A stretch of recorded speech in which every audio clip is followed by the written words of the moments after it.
మీ కుటుంబ శాంతి, ఆరోగ్యం, ఆర్థిక అభివృద్ధి కోసం రుద్రాక్ష మహాపూజలో తప్పక పాల్గొనండి. ఇప్పుడే నమోదు చేసుకోండి.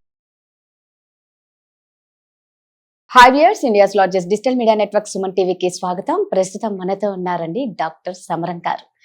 అందరికీ తెలిసిన వారు, సుపరిచితులు. నిజంగా స్వాతి అంటేనే, ఆ దినపత్రిక అంటేనే సమరం గారు. వారి కోసమే ఆ దినపత్రికల్ని కొంటారు అని అందరికీ తెలుసు. అప్పట్లో అందరూ హాస్టల్లో అయితేనేంటి, జాబ్ చేసే వాళ్ళు ఏంటంటే, ఇంట్లో భర్తలు ఏంటనే అందరూ దొంగగా వాళ్ళ దిండ్ల కింద కూడా పుస్తకాలు పెట్టుకునేవారు. అవునా కదా? సో అలాంటి సమరం గారితో ఈరోజు సూపర్ ఇంటర్వ్యూ చేద్దామండి. నమస్తే సార్. నమస్తే అండి. సో ఇప్పుడు సమరం గారితో ఫటాఫట్ మీ పటపడి ధనాధన ఆన్సర్. నేను ఫటాఫట్ క్వశ్చన్స్ అడుగుతా, సార్ ధనాధన ఆన్సర్స్ ఇస్తారు. సార్, మీరు స్వాతంత్ర సమరయోధుల కుటుంబం నుంచి వచ్చారు, కానీ డాక్టర్ గా లైంగిక విజ్ఞానాన్ని మీ బాధ్యతగా ఎందుకు తీసుకున్నారు? లైంగిక విజ్ఞానం అనేది ఎప్పటి నుంచో ఉందండి. యాక్చువల్గా అసలు లైంగిక విజ్ఞానానికి మన భారతదేశమే పుట్టినిల్లు. వాత్సాయనుడు కామశాస్త్రం రాశాడు. ఆ కామశాస్త్రం మన భారతదేశంలోనే వచ్చింది, ఎక్కడా లేదు. అది అన్ని దేశాల్లోనూ దాన్ని చేశారు. వాత్సాయన కామసూత్రాల్లో దాదాపు 80-90% ఇప్పటికీ అవి అప్లికబుల్ ఆయన రాసిన దాంట్లో. ఏవో చిన్నవే తప్ప తక్కువైంది. అంచేత ఈ మీరు ఖజురహో టెంపుల్కి వెళ్ళినా, లేకపోతే అక్కడ ఒరిస్సాలో సూర్య టెంపుల్కి వెళ్ళినా, టెంపుల్కి వెళ్ళినా, లేదా పూర్వకాలం టెంపుల్స్ ఏం చేసినా అన్నిట్ల మీద మీకు ఈ రకంగా శృంగారమైనటువంటి బొమ్మలు. అంటే మన భారతదేశంలో ఈ శృంగార విషయాలు తెలియాలని మొదటి నుంచి మనకున్న అవగాహన ఉంది.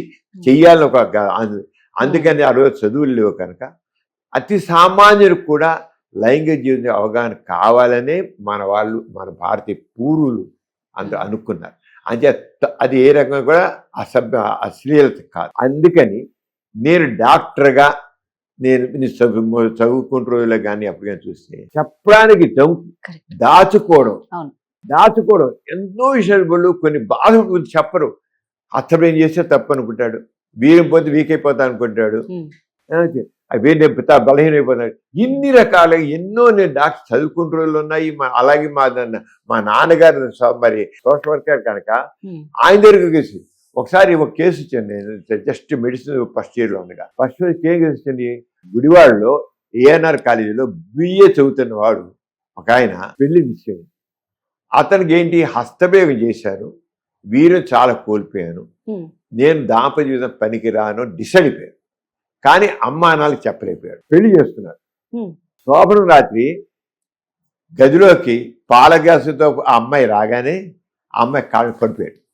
నేను మా నాన్నకి చెప్పలేకపోయాను, కనీసం నీకు చెప్తున్నాను, నేను హస్తభేగం చేశాను, అతిగా వీరం పోగొట్టుకున్నాను, నేను సెక్స్కి పనికిరాను అని నువ్వు నాకు క్షమించు అని కాళ్ళు పెట్టేసుకున్నాడు. చంద్రబాబు పూర్తిగా కాళ్ళు పెట్టేసుకున్నాడు. నువ్వు నాకు క్షమించు, నాకు 2 ఎకరాల పొలం ఉంది, ఆ 2 ఎకరాలు నీకు రాసి ఇచ్చేస్తాను, నేను ముట్టుకోనిక నీ కాళ్ళే ముట్టుకున్నా, నా 2 ఎకరాలు నీకు ఇచ్చేస్తున్నాను, నేను చేసిన ఈ తప్పు పనికి నేను పశ్చాత్తాపకంగా నేను చేసుకుంటా శాస్త్రి అన్నాడు.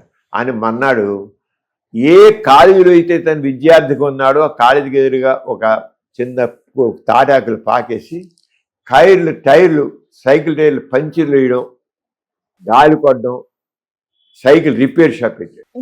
పశ్చాత్తాపం. ఎందుకంటే తాను చేసిన తప్పుడు పని చేశాను, అత్త పని చేశాను, అది చేయలేక అత్తాతో తప్పుడు పని, అమ్మ నాన్నకి చెప్పలేకపోవడం తప్పుడు పని, చెప్పాక ఒక పెళ్లి చేసుకోవడానికి అమ్మాయిని చేసుకోవడం తప్పుడు పని. ఇది పెద్ద ఘోరం మాట. అంచేత నేను ఇంత దిగిపోయి నేను చేసే తప్ప నేను చేసిన తప్పుడు పనికి విరుగుడు కాదు అనుకున్నాడు. నేను అప్పుడు మా నాన్నగారు అప్పుడు వచ్చి ఆ ఊళ్ళో ఒక కాలేజ్ వచ్చి వెళ్ళి, ఏంటి డ్రైవ్ మన కాలేజ్ స్టూడెంట్, ఏంటి పని ఏంటి వీడు, పద విజయవాడ తీసుకెళ్దాము, విజయవాడ గౌరగారు ఉన్న సోషల్ సంఘ సంస్కర్త, అక్కడ పెద్ద ఆయన ఉన్నారు, అక్కడ డాక్టర్లు తెలుసుంటారు, డాక్టర్ల దగ్గర చెప్పిద్దాం, అది చేద్దాం, అక్కడ డాక్టర్లు చెప్తారు విషయం ఏంటో, వీడేంటి మరీ నిజంగా వీకైపోతాడా ఏంటని అన్నారు. అనేసి తీసుకొచ్చారు. నాన్నగారేమో అప్పుడు నాన్నగారు మట్టుకు నాన్నగారు ఏంటంటే హ్యావిలీ కిల్లిస్ అని ఇంత బుక్ ఉండేది. దాంట్లో సైకాలజీ ఆఫ్ సెక్స్ అని హ్యావిలీ కిల్లి బుక్ ఉంటే దాంట్లో మాస్టర్బేషను ఆరంపులు కాదు, ఓకే 190-95 మంది Hmm. చేసుకుంటారు. ఏమవుతుందని రాసి చూపించారు ఆ బుక్. నాన్నగారి దగ్గర అన్ని రకాల పుస్తకాలు ఉండేవి. చూపించారు. చూపిస్తే అక్కడి నుంచి టీవీ చలపతిరావు గారని డాక్టర్ గారు ఉండేవారు. ఆయన దగ్గర తీసుకెళ్ళారు. తీసుకెళ్తే అర్థమైంది, నువ్వేం లేకపోయి అన్నారు. చివరికి ఎలా అయితేనే వాడిని కొంచెం సైకలాజికల్గా ట్రీట్ చేసేసి ఆ పశ్చాత్తాప బుద్ధిని ఒకటి చదువు పూర్తి చేయించి సరే బీఈడీ కూడా చేశాడు. మళ్ళీ వేరే పెళ్లి చేసుకున్నాడు. హాయిగా కాపం చేస్తున్నాడు. సరైన విజ్ఞానం లేకపోతే సమాజంలో ఒక ట్యాబుగా ఉన్న విషయాలు కొన్ని ఉంటే అది ఉండగా ఇలా నాగారి చూశాను కదా, నాగారు మరే రేపు నువ్వు డాక్టర్ అయిన తర్వాత ఇలాంటివన్నీ వస్తాయి, ఇన్సూరెన్స్ వస్తాయి, నువ్వు వీళ్ళందరినీ ఎడ్యుకేట్ చేయాలి అన్నారు. ఒకటే ఒక మొక్క ఊరిని అన్నా నాకు పెద్ద గొప్ప చెప్పాలి ఇలా చేయాలి అన్నారు. ఒకరోజు మాకు మెడిసిన్ చదువుతున్న మా క్లినిక్ బెడ్ సైడ్ క్లినిక్స్ తీసుకుంటారు. మా మెడిసిన్ ప్రొఫెసర్ గారు వచ్చారు, లేటుగా వచ్చారు.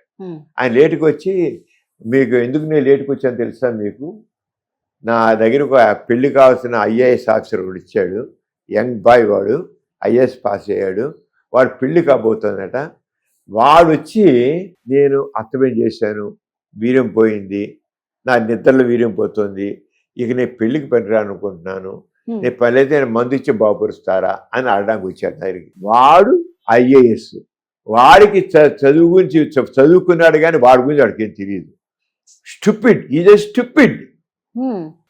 సెమెన్ ఈజ్ రిచర్డ్, వేస్ట్, ఎందుకు పనికిరాంది సెమెన్ అనేది వేస్ట్ ప్రోడక్ట్, అది ఎందుకు పనికిరాంది గురించి అది పోయిందని వాడు దిగులు పడతాడా? ఏంటది? నన్ను తిట్టి అని చెప్పి పంపించాను అండి, మీరు ఎప్పుడైనా ఇలా అంటుంటే మీరందరూ ప్రాక్టీస్లు అన్నీ వస్తాయి, వాళ్ళందరూ ఎడ్యుకేట్ చేయండి అని మాకు మామూలు క్యాజువల్గా మాట్లాడు. నాకు మాత్రం బరక్ బైక్ బ్రెయిన్ కి దూసుకెళ్ళిపోయింది మీకు. ఎక్కిన తర్వాత ఇక మాకు ప్రాక్టీస్ హౌస్ సర్జన్గా ఉన్నప్పుడు ఇవన్నీ మామూలుగా చెప్పుకున్నా, నాకు నరాలు వీక్నెస్ అండి, మాకు నరాలు వీక్నెస్ అండి, నేను అస్తమయం చేస్తానండి, మెదు కూడా ముఖం మీద నేను అర్థమైంది అని ముఖం మీద చెప్పడం మాట చెప్తుంటే చాలా అందరూ అనుకున్నాను. నేను ప్రాక్టీస్ మొదలెట్టి విజయవాడ మొదలెడితే లయోలకి అది సాయంత్రం 4 గంటలకు వచ్చి పిల్లలందరూ వచ్చేసి గుంపులు వచ్చేసి వచ్చేవాడు. వచ్చి వాళ్ళందరూ ఇదే చెప్పేవాడు, అందరూ అదే దాదాపు ఇదే సంగతి. అంటే నేను కన్సల్టేషన్ లేదు ఊరికి ఎవరిని కూర్చోవడే అంచేత ఊరికి పెంచుకోడు.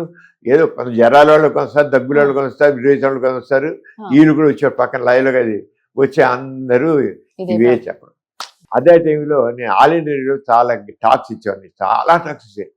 ఒక టాక్ నీ ఇలా మాడితే ఆల్ ఇండియా రేడియో వాళ్ళు అన్నారు, మీరు ఎందుకు చెప్పకూడదు ఈ విషయం చెప్పండి, ఎవరు మాట్లాడట్లేదు, ఎవరు ఏం చెప్పలేదు, అందరూ నిజం అనుకుంటున్నారు, వీరోసారి వింది అర్థమైంది తప్పని అనుకుంటున్నారు అని. ఆ రోజు ఎవ్వరు బయటికి మాట్లాడిన లేరు, తెగించి మాట్లాడి నేనే.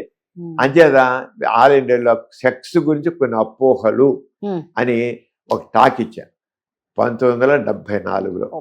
74లో ఆల్ ఇండియా రేడియో. ఆ ఇచ్చిన వారం రోజులకి 4 రోజులకి వీళ్ళకి 10,000 ఉత్తరాలు చేయడం. 10,000 3-4 రోజులు 10,000 ఉత్తరాలు చేయడం. ఊరి నాయన ఏనాడు మాకు ఇన్ని ఉత్తరాలు రాలేదు, చాలా గొప్ప టాక్ ఇచ్చారు, ఎంతో ఉపయోగపడి అని చెప్పేసాను అని. కానీ అభినందిస్తూ ఆల్ ఇండియా రేడియోలో ఉత్తరాలు వచ్చాయి. వస్తే వాళ్ళు నాకు పిలిచి చెప్పారు ఇలా వచ్చింది. ఇదే టైంలో రామోజీరావు నాకు ఫోన్ వచ్చింది, నేను త్వరలో విశాఖపట్నంలో ఈనాడు పేపర్ మొదలెడుతున్నాను, నువ్వు దాని గురించి రాయాలి అన్నా. నేను అన్నాను, అంటే నేనే దాంట్లో స్పెషలిస్ట్నే కాదు, ఏదో మీరు కొద్ది విషయాలు తెలుస్తున్నాం అంతే, సెమెన్ అంటే ఏంటో అర్థం ఏంటో ఈ విషయాలు తెలుస్తున్నాం, కానీ ఈ సెక్సాలజీ గురించి నాకు పెద్ద అవగాహన ఏంటంటే మాకు పెద్ద తెలియదు. మా ఫిజియాలజీ సెమినార్ ఎక్కడ వస్తుందో మాకు తెలుసు, దాంట్లో ఏముంటాయో తెలుసు, అది పోతే ఏం అవదని తెలుసు, అర్థప్రయోగం అనేది ఏంటో మాకు అన్ని చెప్తా అన్నీ ఉంటాయి, సైకాట్రీలు వస్తాయి, అన్నీ వస్తాయి, ఇవన్నీ తప్ప నాకు పెద్ద ఎక్కువ తెలియదు. ఏం పర్వాలా, ఈ తెలిసిన 4 మొక్కలే నువ్వు రాయి, కావాలంటే నేను హెల్ప్ చేసి పెడతా, పుస్తకాలు ఇప్పిస్తా, మెటీరియల్ ఇప్పిస్తా, మళ్ళీ ఇట్స్ వెరీ ఇంపార్టెంట్ అన్నారు రామోజీరావు. ఏనాడు రామోజీరావు ఏనాడు పేపర్ 1974 ఆగస్టు 10 మొదలైంది వైజాగ్లో. ఆగస్టు 10 1974 ఆగస్టు 10 13 నుంచి ప్రతి వారం నా ఆర్టికల్ సెక్స్ సైన్స్ వచ్చింది. ఏమి టాప్గా వెళ్ళిందంటే ఈనాడు రాకెట్ లాగా దూసుకుంది. సార్ మామూలుగా అంటే అప్పట్లో సెక్స్ గురించి మీరే ఇందాక కూడా అన్నారు, సెక్స్ గురించి మాట్లాడడానికి భయపడే రోజుల్లో మీరు 200 పైగా పుస్తకాలను రాశారు ఇక్కడ. ఆ ప్రేరణ ఏంటి మీలో? బేసిక్ గా నేను ఒక రైటర్ కిందే ఉన్నానండి. చిన్నప్పటి 8 ఏళ్ల వయసు నుంచే నేను కథలు రాసేవాడిని. 8 years నుంచే? 8 ఏళ్ళ. అప్పుడు బాల అని ఒక పేపర్ వచ్చేది.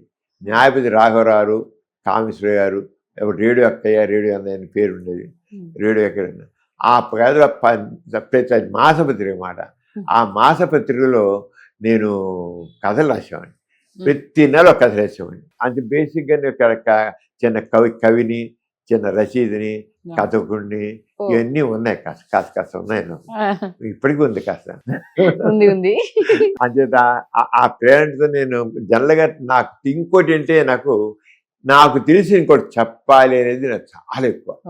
దాంతోపాటు మా నాన్నగారు ఎలా అయితే సమాజం మీద తిరుగుబాటు చేశారో, అజ్ఞానం మీద, అపోహల మీద, ఆరోగ్యం నాకు కూడా ఎడ్యుకేట్ చేయాలి, తప్పని చెప్పాలి, నిజం ఏంటో చెప్పాలి అనేది నాకు చిన్నప్పటి అది మా నాన్నగారి ఇన్ఫ్లుయెన్స్ పెరిగాను కనుక తప్పని చెప్పాలి, నిజం ఏంటో కూడా చెప్పాలి, అని ధైర్యంగా చెప్పాలి. ఎన్ని అడ్డంకులు వచ్చేస్తే ధైర్యంగా. మా నాన్నగారి మీద మా అమ్మ నాన్నగారి, మా అమ్మ కూడా నాన్నగారితో సమానమే. మా అమ్మ తక్కువేం కాదు, మా నాన్నగారు అంతా మా అమ్మ కూడా అంతే. ఇద్దరు మరి మా నాన్నగారు ఎంత పనులు చేశారంటే మా అమ్మ చేత ఆ రంగం మరి వాళ్ళ రక్తం పెట్టిన వాళ్ళం కదా. అందుకే మేము అందరం మొత్తం 9 పిల్లలు, మేము స్పెషల్, సమరం స్పెషల్.